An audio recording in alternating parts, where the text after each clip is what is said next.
Good morning. Good morning. I'm zooming in. Doesn't that look occult?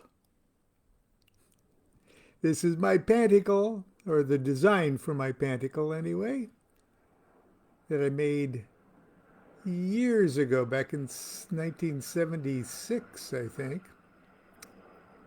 That's what it looks like. Get a little light on it there. Anyway, good morning, and welcome to another installment of Ask Baba Lon. And uh, today I'm not going to skip something, but I am going to put a couple things out of order because of the timing of such. Today's Thursday, and I have to take St. Constance to the grocery store, to the health food stores, uh, which we do only really once a week. So uh, we have to get there in a timely manner before the kabocha squash is all bought up. Anyway, so I'm going to not read the next one in order here, but the one after that. And then tomorrow I'll start with, uh, we'll catch up tomorrow. So today's installment is called Gurus and the AA. And this is one of the installments where the question is just absolutely wonderful. And with lots of long German words and things like that. So I'm going to give it my best shot. Are we ready? I think we're going. Okay. Dear Baba Lon, I've been interested in language, mythology, literature, mathematics, Kabbalistic systems, theoretical physics, and a number of other intertwining subjects for quite a few years. And now I've taken great interest in the general conciliation of the semantic with the syntactical, one might say, through occult, and here's that word, excuse me, German speakers, Geisteswissenschaften, which is from a word more frequently, is a traditional division of faculty in German universities that includes subjects such as philosophy, history, philology, social sciences, and sometimes even theology and jurisprudence. Most of its subject matter would come under the much larger humanities faculty in the typical English-speaking university, but it does not contain any arts. It almost sounds like the general body of subjects that the character Faust was a master of at the beginning of that wonderful play. Since I've read and studied a few books by Aleister Crowley, 777, the Book of Thoth, Book 4, etc., and reached quite a lot of personal views from both mathematical and semantic viewpoints on these matters, since I have had an interest in the occult, Eliphas Levi, etc., for quite some time, and since I've also had an interest in Freemasonry, the works of Albert Pike, Albert Mackey, etc.,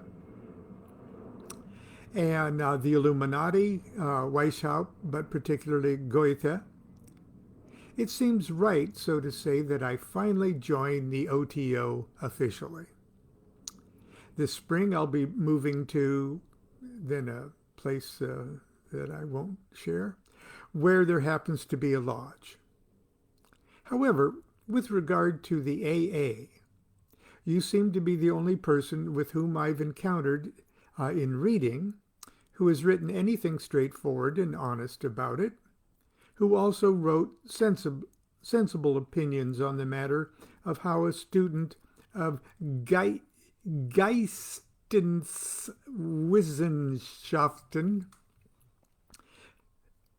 should be instructed, which were in accord with Hegel's definition. So I must ask you about the AA. Name withheld. Dear name withheld, I'm a bit of a heretic, at least in the eyes of a few lineage-focused individuals, when it comes to the subject of AA. Actually, I'm more of an anarchist. I'm pretty comfortable with the initiatory worldview that uses the tree of life to identify major landmarks of human consciousness. The Golden Dawn presented us with the roadmap. Crowley's AA obliges us to take the trip. I believe, at least theoretically, a place can be found on this map for every unit of evolving consciousness. And so, at least from one perspective, I consider every human being as a charter member of the big generic AA. After all, Crowley considered Blavatsky an 8=3 master of the temple, and I'm almost certain she didn't have any AA paperwork from Crowley. I'm also not comfortable with the AA program of yoga, meditation, magic, and mysticism that Crowley lays out for the student in order for him or her to sequentially master and attain the levels of consciousness associated with the climb up the tree. Of course, I don't think the AA program is perfect, nor do I believe it is the only path upward. In fact, it's very clear to me that relatively few spiritual seekers are suited by inclination and temperament for the subtleties and the disciplines of AA work. Those who are, however, are most often sublimely suited. You might be asking, if DuQuette is so comfortable with the AA in theory and practice, what makes him so heretical? The answer is simple. I'm not completely on board when it comes to the AA student-teacher program, at least how I've been able to observe it in action. As you know, in the East, there's the venerable tradition of the guru, master, and chela, student. This simple system has served to transmit sacred knowledge and disciplines from generation to generation for thousands of years. It works, and it works well. But in order for it to work, the chela must be driven by something more than zeal to learn. And the guru must be possessed of something more than mastery of the subject. The chela must be able to accept the guru as God made visible. The chela must be able to project upon the master all the qualities of infinite wisdom, omnipotence, and omniscience that one would associate with God. The guru must be loved as God, believed as God, trusted as God, obeyed as God, served as God. You might think this is a stupid, naive, and even dangerous attitude to take toward another human being. But consider for a moment the potential of learning when you believe with all your heart the teacher knows absolutely everything. There is literally nothing you cannot learn at the feet of such a master. Of course, the guru is only human and has limits to what he or she can consciously teach.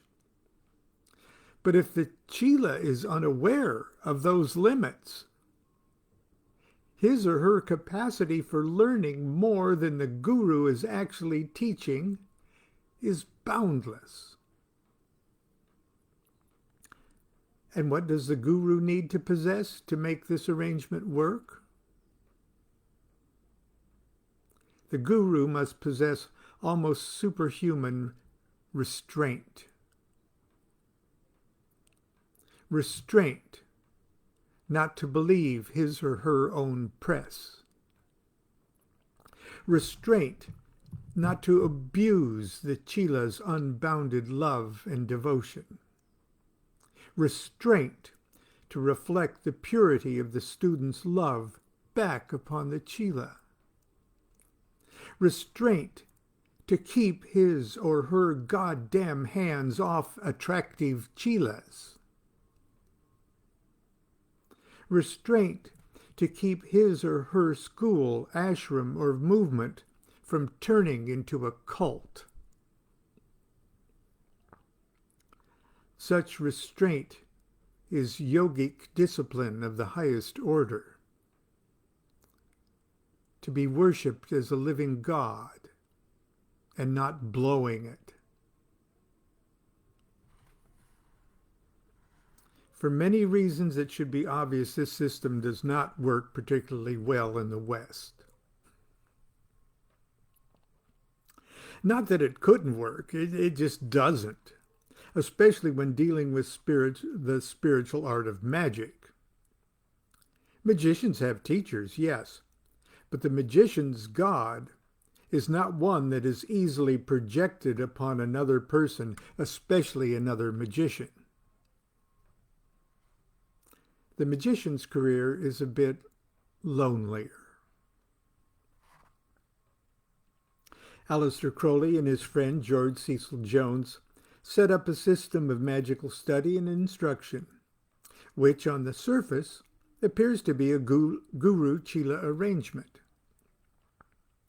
Ideally, it is set up so that each student has a superior who is one step advanced, or at least one step more advanced. The superior, in turn, has a superior who is one step above him or her. Early in my magical career, I was eager to join this chain and felt privileged to become the student of Phyllis McMurtry, whose AA superior had been Jane Wolfe, whose superior had been Aleister Crowley. Now, as much as I loved and respected Phyllis, it never crossed either of our minds that I should be devoted to her as if she was an omniscient goddess. Nor was it part of the program that I revere the memory of Jane Wolfe or even Crowley to that degree. Obviously, the AA was meant to be something other than the classic Eastern Guru-Chela AA system. At least in my case, I discovered it to be so. Several years ago, I received a letter from a woman who had been teaching magic for many years and had reached a point where her students were now beginning to teach also. She asked my opinion as to what traits a person should look for in a magical teacher. Here's my reply. What would be the traits of a magical teacher? Where magical teachers are concerned, I guess I sort of sit with my pea shooter at the very back of the class and on the extreme left wing of the building. Of course, I've read about great gurus who can read your mind, materialize in your bedroom to correct your spelling, masters who can describe uh, you your previous incarnations, and itemize every article in your karmic baggage. I've read about them, but I've never met one. Magic, in my opinion, is something that can't be taught. One must learn it. Often you learn it from other people. However, the moment a person starts to identify him or herself as your teacher and you as the student, you're both setting yourself up for disappointment. Oscar Eckenstein, the man Crowley considered to be one of his greatest magical teachers, thought magic was silly and occultists a waste of time. Still, Crowley learned from Eckenstein how to master himself and develop his yogic skills and powers of concentration. Without those skills, magic is just theory. Regardie wasn't my magical teacher, but I learned a lot from his attitudes and the simple example of his life. He answered specific questions when I had them, but 9 times out of 10 I disagreed with him and ignored his advice. 9 times out of 10 I was right. I also learned a lot from my formal AA superior. But I must tell you that I learned those lessons in spite of her efforts to educate me rather than because of them. I certainly learned what a horse's ass someone can be when they presume to guide another's magical progress. But your question is fair. And I'm talking like an anarchist. Maybe I should try to make actual suggestions. The most fundamental advice I can give you is look for somebody who actually has a life. Someone who can hold his or her own in a room full of people who neither know nor care about magical things. And most importantly, a person who can actually attract lovers from a pool of people who are not at all impressed with his or her mastery of occultism, magic, witchcraft, religion, or politics. Once you've found those qualities, look for someone who seems to be able to put things in words, things that you already know but didn't know how to say. Look for somebody who says, I don't know a lot. Look for somebody with more questions than answers. Look for somebody who is relatively happy with his or her life. Look for somebody who appears to be relatively true to himself or herself. Look for somebody who appears to be actually evolving before your eyes.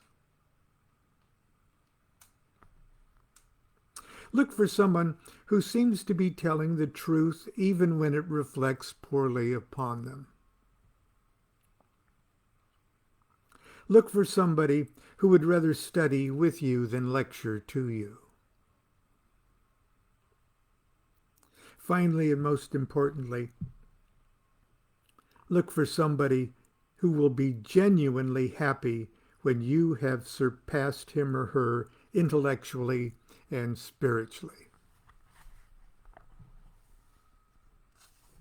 In other words, look for other students who are studying the same things you are and who may have a bit more experience than you presently have. Don't kid yourself. You said it yourself. Just by remaining on the path, you wake up each morning to the inescapable fact that as little as you already know more than most people know about these things. Let me clear my throat here. Excuse me. Trust me, one of these mornings you're going to wake up and realize that most, if not all, the people who know more than you are dead. And there you are. A venerable authority with lots of questions, looking for someone to teach you the answers. Well, you may as well start looking in the mirror right now. Well, this probably didn't directly answer your AA questions, so I'll try to give some practical advice and opinions. Please remember, my words do not represent the policy of any branch, version, or lineage of the AA. In my personal opinion, if you are thinking about the AA, you are, for all intent and purposes, already in the AA. And you should feel free to take the oath of the probationer, sign it, keep it, burn it, frame it, whatever. Start doing the work as outlined. In a year, do the same thing with your neophyte paperwork, oath and paperwork. If it's important to you to have an objective, in-the-flesh, formal, and classic link, I have no doubt one will eventually appear to sign off your paperwork. Your work, your challenges, and ordeals will be waiting for you before your paperwork is signed and afterwards. I hope this has been helpful. Baba Lon. And that's where we'll stop for today. We'll go back and read the little short thing we skipped over this morning and then continue on. In the meantime, I'm off to the health food stores with St. Constance. So, you guys, be safe. Be good to yourself. Be good to each other. Do what thou wilt shall be the whole of the law. Love's the law. Love under will.